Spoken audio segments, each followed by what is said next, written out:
Hello everyone. देखो, hello Erin और halo alkane जो हमारा चैप्टर है उसमें अब हमें फिजिकल प्रॉपर्टीज देखना था ना। चैप्टर हमारा halo alkane and hello Erin, यही हमारे चैप्टर का नाम यूनिट 10 है। अब देखो, इसमें हमें फिजिकल प्रॉपर्टीज देखना है ना।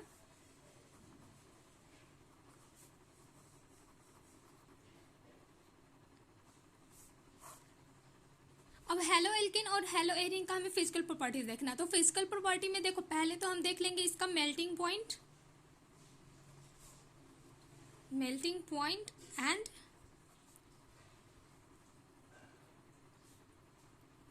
बॉइलिंग पॉइंट की बात करेंगे। तो देखो, जो ये मेल्टिंग पॉइंट और बॉइलिंग पॉइंट देखेंगे हम हेलो एल्केन और हेलो एरिन के लिए, तो ये डायरेक्टली प्रोपोर्शनल तो होता है इसके मॉलिक्यूलर मास के।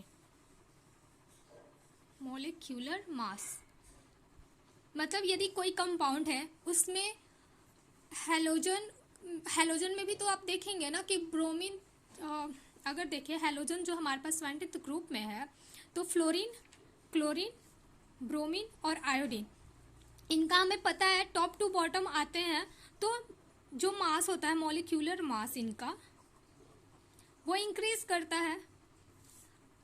तो जितना ही ज़्यादा उसका मास होगा ना किसी भी कंपाउंड का, तो उसका मेल्टिंग पॉइंट और बॉइलिंग पॉइंट भी ना उतना ही ज़्यादा होगा।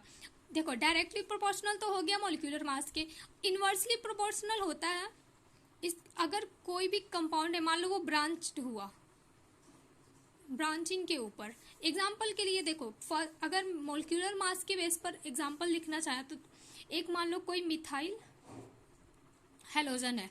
हेलोजन यहाँ हम जनरली यूज कर लेते हैं, फ्लोरीन को लेकर ही देख लेते हैं, ठीक। दूसरा अगर ले ले हम इथाइल हैलाइड, यहाँ पर भी हेलोजन जो है वो फ्लोरीन ही है। तीसरा हम ले ले प्रोपाइल हैलाइड। तो अब इन तीनों में से मॉलिक्यूलर मास किसका ज्यादा होगा? जिसमें कार्बन हाइड्रोजन ज्यादा होंगे, क्योंकि जो हेलोजन हम यूज किए हैं तीनों के लिए तो फ्लोरीन ही है, तीनों के लिए फ्लोरीन है। तो फ्लोरीन का मास तो फिक्स हो गया, इसका मास तीनों में फिक्स है। डिफर कहाँ कर रहा है? यहाँ पर एक ही कार्बन है, इसमें देखो 2 कार्बन है और यहाँ पर 3 कार्बन है।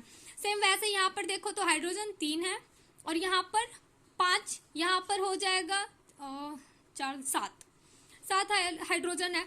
तो मॉलिक्यूलर मास इस कंपाउंड में बढ़ रहा है ना, तो इसका ज्यादा है। इस वाले थर्ड वाले प्रोपाइल हैलाइड को यदि देखे तो उसका मॉलिक्यूलर मास ज्यादा है, दैट मीन्स इसका मेल्टिंग पॉइंट और बॉइलिंग पॉइंट भी ज्यादा होगा। तो ऑर्डर अगर आप लगाना चाहे तो ऐसे लगा सकते हैं, इसका melting point and boiling point के लिए। अब देखो दूसरा वाला जो यहाँ पर लिखा है कि ब्रांचिंग के इनवर्सली प्रोपोर्शनल होता है। इनवर्सली प्रोपोर्शनल कहने का क्या मतलब? यदि कंपाउंड है और वो ब्रांच्ड है, ब्रांच्ड कैसे हम बनाते हैं? ये तो मान लो एक चैन बना लिए, CH2 CH2 और CH2, फिर उसके बाद यहाँ पे लगाए हम हैलोजन, ठीक है। एक कंपाउंड हमारा ये हो गया हमारा ब्यूटाइल हैलाइड। ये क्या है हमारा? ब्यूटाइल हैलाइड, ठीक है। और यहाँ पर भी हैलोजन मान लो फ्लोरीन ही लिए हुए हैं। ये तो हमारा लीनियर हो गया। अब ब्रांच्ड का क्या मतलब होता है? यहाँ पे CH3 हो गया, ये हुआ हमारा CH2, ठीक है। फिर CH2, इस CH2 नहीं, इस बार CH हो जाएगा और यहाँ पर मान लो CH3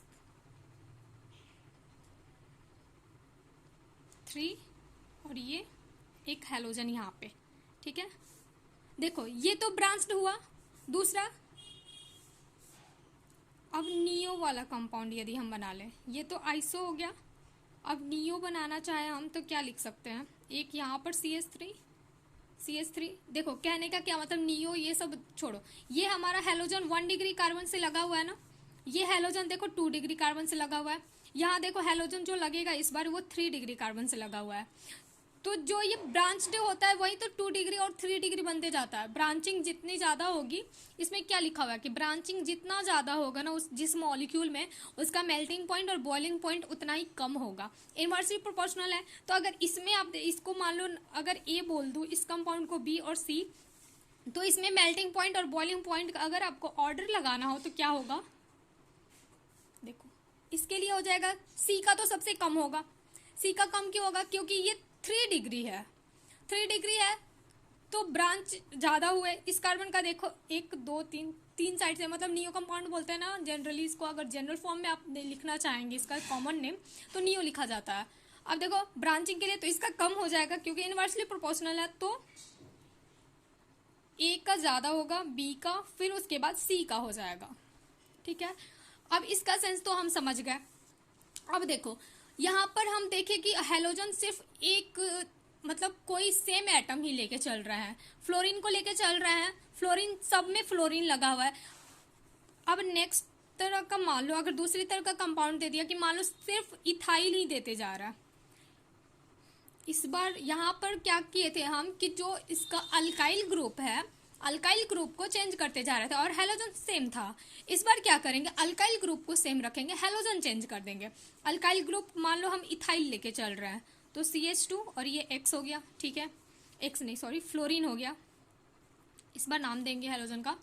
फिर इथाइल अब भी है लेकिन इस बार हम क्लोरीन लगा दिए।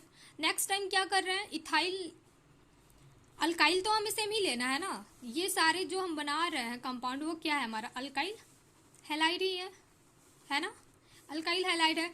इस बार क्या करेंगे, Br ले लेंगे। फिर नेक्स्ट अगर कंपाउंड इसी में चाहे हम तो CH3 CH2 और आयोडीन ले लेंगे। अब बताओ, जैसा कि यहाँ पे बताई कि टॉप टू बॉटम क्या करता है, मॉलिक्यूलर मास इस हेलोजन एटम में इंक्रीज करता है, तो फ्लोरीन का कम हुआ, इन सब का इथाइल इथाइल इतने का तो मॉलिक्यूलर मास सेम रहेगा, डिफर कहाँ कर रहा है, हेलोजन एटम में, तो आयोडीन का ज्यादा होगा। आयोडीन जिस अल्काइल ग्रुप से लगा हुआ है उस कंपाउंड का तो ज्यादा ही होगा ना, अगर उसका ज्यादा होगा तो melting point boiling point iodine वाले का ज्यादा, फिर ब्रोमीन वाले का ज्यादा, फिर क्लोरीन, फिर उसके बाद फ्लोरीन वाले का ज्यादा होगा। ये तो हम देख लिया इसकी प्रॉपर्टी मेल्टिंग पॉइंट और बॉइलिंग पॉइंट का। ये मान लो 1 नंबर, इसको डाल लो फर्स्ट, ठीक है। अब देखो सेकंड हम बनाते हैं, सॉल्युबिलिटी की बात कर लेते हैं। सेकंड हम अपने ये जो कंपाउंड्स है इनके सॉल्युबिलिटी की बात करें हम यदि, तो देखो क्या होगा,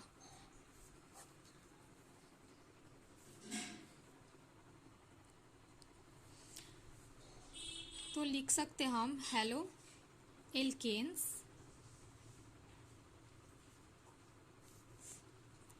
आर लेस soluble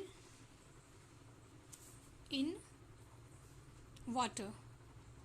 देखो वाटर में ना ये लेस सॉल्युबल होते हैं, क्यों, क्योंकि इनके बीच जो हाइड्रोजन बॉन्डिंग बनता है ना, देखो वाटर में यदि कोई कब डिजॉल्व होता है, जब हाइड्रोजन बॉन्डिंग उसकी अच्छी हो। वाटर हमारा H2O है ना, और H2O के लिए हाइड्रोजन बॉन्डिंग ये तो जनरल सा हम पहले से ही पढ़ते आ रहे हैं, 11th में भी पढ़े और 12th में केमिकल बॉन्डिंग जो 11th में था वहाँ पर हाइड्रोजन बॉन्डिंग का जब टाइप पढ़ रहे होंगे आप पढ़े होंगे।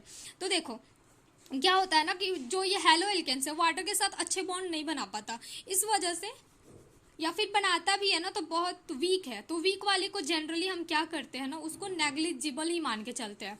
तो वीक बॉन्डिंग करता है, कौन सी बॉन्डिंग, तो हाइड्रोजन बॉन्डिंग, ठीक है। इस वजह से ये लेस स्टेबल लेस सॉल्युबल होता है। लेकिन वही अगर आप बोलेंगे ये ऑर्गेनिक सॉल्वेंट, जनरली हमारे पास देखो सॉल्वेंट्स 2 तरह के ही होते हैं, एक इनऑर्गेनिक सॉल्वेंट, दूसरा ऑर्गेनिक सॉल्वेंट। देखो सॉल्वेंट कितने तरह के बताई मैं अभी, सॉल्वेंट की यदि हम बात करें तो एक इनऑर्गेनिक सॉल्वेंट्स होते हैं सॉल्वेंट्स, और एक ऑर्गेनिक सॉल्वेंट्स होते हैं।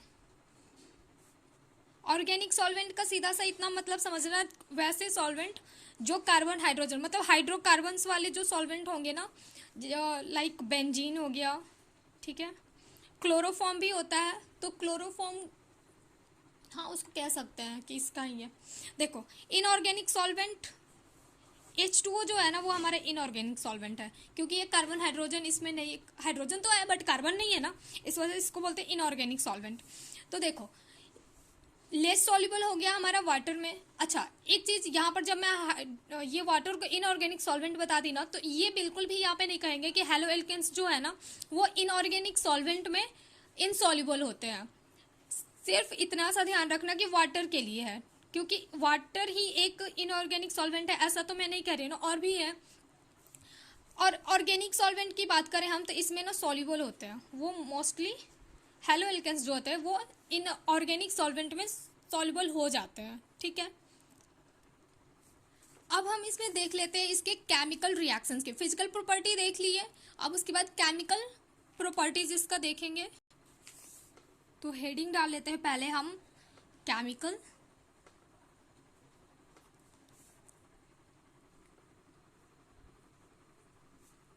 रिएक्शन। ओके, अब देखो केमिकल रिएक्शन में भी पहले हम पढ़ लेंगे एल्केन के लिए। तो reactions of halo alkanes, halo alkanes. देखो हेलो एल्केन्स जनरली ना 3 तरह का रिएक्शन शो करता है। पहला nucleophilic substitution, nucleophilic substitution reaction, और दूसरा हो जाएगा हमारा एलिमिनेशन रिएक्शन।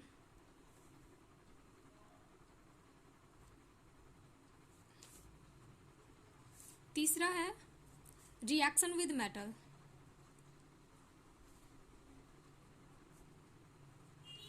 अब देखो पहला जो हमारा न्यूक्लियोफिलिक सब्स्टिट्यूशन रिएक्शन है ना, ये 2 तरह का, इसमें ना 2 तरह के मैकेनिज्म शो होते हैं। एक SN1, दूसरा है हमारा SN2। ठीक है, 2 तरह का मैकेनिज्म शो करता है ये। अब ये SN1 और SN2 का देख लेते हैं। देखो SN1 का फुल अगर देखें हम तो इसको कहा जाता है, 1 लिखा हुआ है ना तो unimolecular substitution, unimolecular nucleophilic substitution, nucleophilic substitution. ठीक है, इसके लिए होता है बाईमोलिक्यूलर। यहाँ जो 2 लिखा हुआ ना इसका अर्थ ये होता है कि जो उसमें मॉलिक्यूल होता है फर्स्ट वाले स्टेप में, वहां पे 2 यूज होता है मॉलिक्यूल। बाईमोलिक्यूलर न्यूक्लियोफिलिक सब्स्टिट्यूशन, इसको मान लो 1 पॉइंट, ये भी इसके लिए 1 पॉइंट हो गया। अब देखो इसका ना पहले एग्जाम्पल लेके हम देख लेते हैं, उसके बाद जो जो उसमें बातें आती जाएंगी उसको नोट कर लेंगे हम। तो देखो SN1 के लिए यदि हम एग्जाम्पल लें कि SN1 कैसे पता करेंगे कि किसमें कौन सा मैकेनिज्म इन्वॉल्व है, SN1 के थ्रू जा रहा है या फिर SN2 के थ्रू कोई भी रिएक्शन हो रहा है। तो अब देखो जैसे मान लो यहाँ पर कार्बन ऊपर में ले लिए इथाइल, इधर हाइड्रोजन, और नीचे मान लो मिथाइल ले लिए। ठीक है, अब एक हेलोजन चाहिए हमें। हेलोजन के लिए हम जनरल वाला लेके चल रहे हैं। जनरली अगर लिखना चाहे कोई भी हेलोजन होगा तो X लिख देते हैं। तो पहले देखो SN1 के लिए क्या होता है ना कि पहले यहाँ से जो लिविंग ग्रुप है वो बाहर निकल जाता है। अब लिविंग ग्रुप हमारा यहाँ पे, लिविंग ग्रुप का क्या मतलब होता है, लिविंग ग्रुप यहाँ पर X है हमारा, जो मॉलिक्यूल से निकलने वाला एटम होता है ना उसको हम लिविंग ग्रुप कहते हैं। जो ग्रुप, ये हमारा मॉलिक्यूल हो गया। अब यहाँ पर रिएक्शन कराएंगे तो हम हेलोजन ही तो हटाएंगे ना, हेलोजन हटाएंगे तो वो हमारा लिविंग ग्रुप कहलाता है। अब देखो जैसे मान लो अगर यहाँ से ये हेलोजन हटा तो कितने रह जाएंगे इसके साथ अटैच्ड कार्बन के साथ, एक इथाइल, एक हाइड्रोजन और एक CH3। अब देखो यहाँ से अगर हेलोजन बाहर निकलेगा तो अपने साथ नेगेटिव लेके निकलेगा ना। कोई भी हेलोजन होता है, हैलाइड है, तो वो अपने साथ, मान लो यहाँ पर अगर Cl होता तो वो Cl के फॉर्म में तो निकलेगा नहीं। जब भी वो यहाँ से निकलेगा वो Cl नेगेटिव के फॉर्म में निकलेगा। अब नेगेटिव के फॉर्म में क्यों निकल रहा है, यहाँ पर जैसे बॉन्ड बना हुआ है तो 2 इलेक्ट्रॉन है ना, एक कार्बन का है और एक ये हेलोजन का है। अपना इलेक्ट्रॉन तो लेके जाएगा ही, साथ में ये कार्बन का भी इलेक्ट्रॉन लेके चला जाता है। तो इस वजह से इसके ऊपर तो नेगेटिव चार्ज आ गया, लेकिन कार्बन पर तो पॉजिटिव आ जाएगा ना। अगर ये नेगेटिव आ जाए इस पर तो इस पर तो पॉजिटिव चार्ज आ जाएगा। तो अब देखो इसका, इसमें ना इंटरमीडिएट एक फॉर्म होता है। इंटरमीडिएट कहने का क्या मतलब है कि वो कुछ टाइम के लिए एग्जिस्ट करता है, इस वजह से उसका नाम इंटरमीडिएट दिया गया है। अगर हम उसको चाहे तो आइसोलेट भी कर सकते हैं। और CH3 और कार्बन पर पॉजिटिव चार्ज है। देखो इसको इंटरमीडिएट कहते हैं। इंटरमीडिएट किसको कहते हैं? रिएक्टेंट और प्रोडक्ट। मान लो एक रिएक्ट, ये तो स्टार्टिंग में जो हम मॉलिक्यूल यूज किया उसको रिएक्टेंट कहते हैं। प्रोडक्ट जो फाइनल हमें मिलेगा उसको प्रोडक्ट कहते हैं। तो उसके बीच में अगर कोई कंपाउंड फॉर्म हो रहा है ना, और थोड़े देर के लिए अगर वो एग्जिस्ट कर रहा है, एग्जिस्ट करने का सेंस कि अगर कुछ टाइम में हम उसको समझ पा रहे हैं, उसको आइसोलेट कर पा रहे हैं, तो उसका नाम दे देते हैं हम इंटरमीडिएट। तो ये हमारा इंटरमीडिएट है, ठीक है। अब इसके बाद क्या होगा कि कोई न्यूक्लियोफाइल होगा हमारा, रिएक्शन का ही नाम लिखा हुआ मतलब न्यूक्लियोफिलिक सब्स्टिट्यूशन। अगर हेडिंग ही आप देखें हम तो न्यूक्लियोफिलिक सब्स्टिट्यूशन पढ़ रहा है, तो इसमें न्यूक्लियो जनरल सी बात है, नाम में ही लिखा हुआ न्यूक्लियोफिलिक, तो न्यूक्लियोफाइल आएगा हमारा कोई। न्यूक्लियोफाइल को NU से लिखते हैं, NU और ऊपर में नेगेटिव। अब यहाँ पे देखो ये क्या करेगा, न्यूक्लियोफाइल ना कार्बन पर अब अटैक करेगा। एक चीज और, ये इधर से भी अटैक कर सकता है और यहाँ से भी अटैक कर सकता है, दोनों साइड से कर सकता है ना। तो यहाँ पर देखो अगर मान लो इस साइड से अटैक किया तो हमारे पास कंपाउंड क्या बनेगा, कार्बन CH2H5 और CH3 तो नीचे है ही। अच्छा ये मैं बना दी इसके लिए। देखो न्यूक्लियोफाइल इधर से यदि अटैक करेगा तो यहाँ पर न्यूक्लियोफाइल आएगा, ठीक, और हाइड्रोजन इस साइड रह जाएगा। अगर यहाँ से अटैक करेगा तो क्या हो जाएगा, इसके जस्ट अपोजिट में आ जाएगा, ये हो जाएगा ना। देखो प्लस कर देती हूँ, कार्बन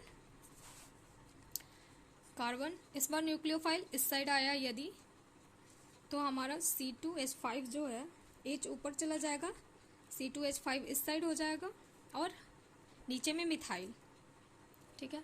अब देखो यहाँ पर तो दोनों तरह का प्रोडक्ट मिल रहा है।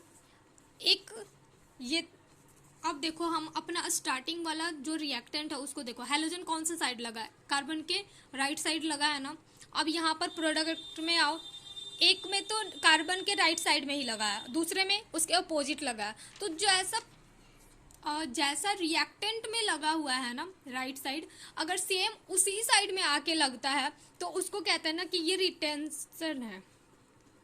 कहते हैं कि जो हमारा प्रोडक्ट मिला है उसके स्टीरियो और जो हमारा रिएक्टेंट था उसका स्टीरियो सेम है, तो उसको कह देते हैं रिटेंशन।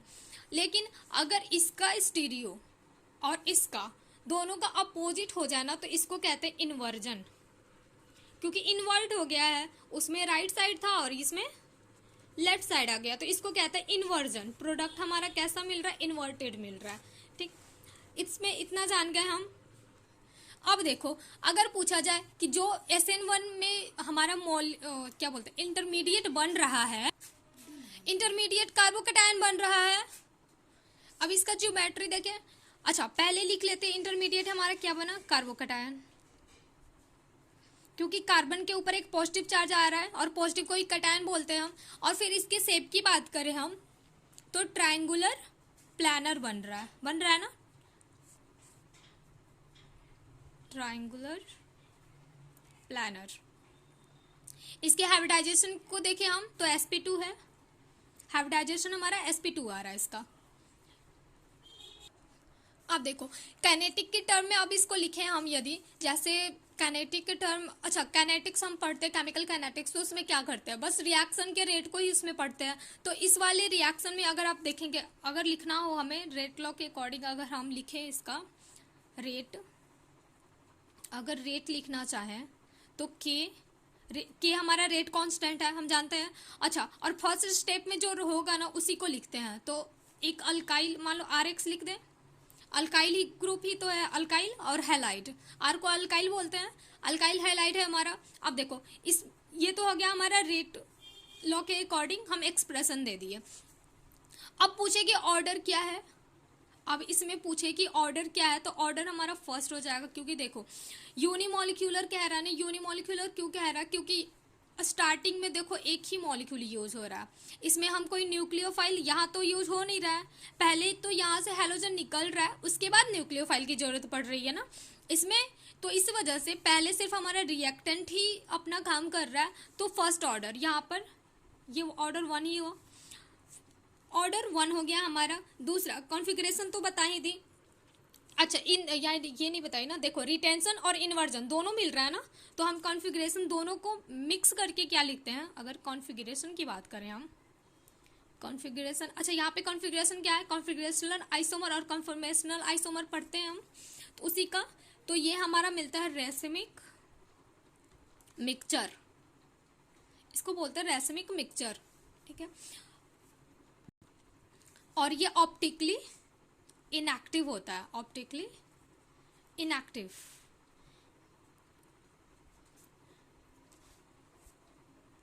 इस रिएक्शन में ना जो हम यूज करते हैं सॉल्वेंट, जो सॉल्वेंट हम यूज करते हैं जनरली वो पोलर प्रोटिक होते हैं, पोलर प्रोटिक सॉल्वेंट्स को यूज करते हैं। पोलर प्रोटिक सॉल्वेंट्स का क्या सेंस होता है, जो पोलर भी हो, मतलब प्लस माइनस डायपोल भी उसमें बनता हो, दूसरा वहां से हाइड्रोजन भी निकल जाता हो, तो जैसे H2O हमारा पोलर भी है, वहां पे डायपोल भी बन सकता है, पॉजिटिव नेगेटिव में टूट सकता है ये, दूसरा यहाँ से हाइड्रोजन भी रिलीज हो सकता है। और एक और लिखना चाहे तो अल्कोहल, जो भी अल्कोहल्स है ना उनको लिख सकते हैं। R हो गया अल्काइल, और OH हमारा अल्कोहल के लिए यूज करते हैं, हाइड्रोक्सिल ग्रुप। एक और चीज जो इसमें जानने के लिए होता है वो होता है हमारा रिएक्टिविटी ऑर्डर। देखो रिएक्टिविटी ऑर्डर, अब रिएक्टिविटी ऑर्डर किस चीज का बता रही हूँ मैं, देखो जैसे यहाँ पर कौन सा रिएक्टेंट यूज किया हूँ, यहाँ पर 2 डिग्री हैलाइड है, यहाँ पर जो रिएक्टेंट यूज किए हैं हम वो 2 डिग्री हैलाइड है ना। अब जैसे अगर किस तरह कौन कौन से टाइप का हमारे पास आता है ये हाइड्रोकार्बन्स, तो एक तो बेंजाइलिक लिख सकते हैं, बेंजाइलिक का जो रिएक्टिविटी ऑर्डर आता है ना ये सबसे हाई होता है, मतलब ये ज़्यादा रिएक्टिव होता है, बेंजाइलिक हो गया। उसके बाद अलाइलिक आता है हमारा, अलाइलिक इससे ज़्यादा होता है, फिर 3 डिग्री, उसके बाद 2 डिग्री, फिर उसके बाद 1 डिग्री। 1 डिग्री का सबसे लास्ट में होता है, क्योंकि कार्बोकेटायन जब बनेगा ना तो 1 डिग्री का सबसे ज़्यादा अनस्टेबल होता है। अब अनस्टेबल होगा तो उसकी रिएक्टिविटी बहुत ही स्लो होगी। तो चलो इस वीडियो में इतना ही पड़ता है। अब नेक्स्ट जो हमारा SN2 मैकेनिज्म है ना, इसको हम नेक्स्ट वीडियो में कवर कर लेंगे।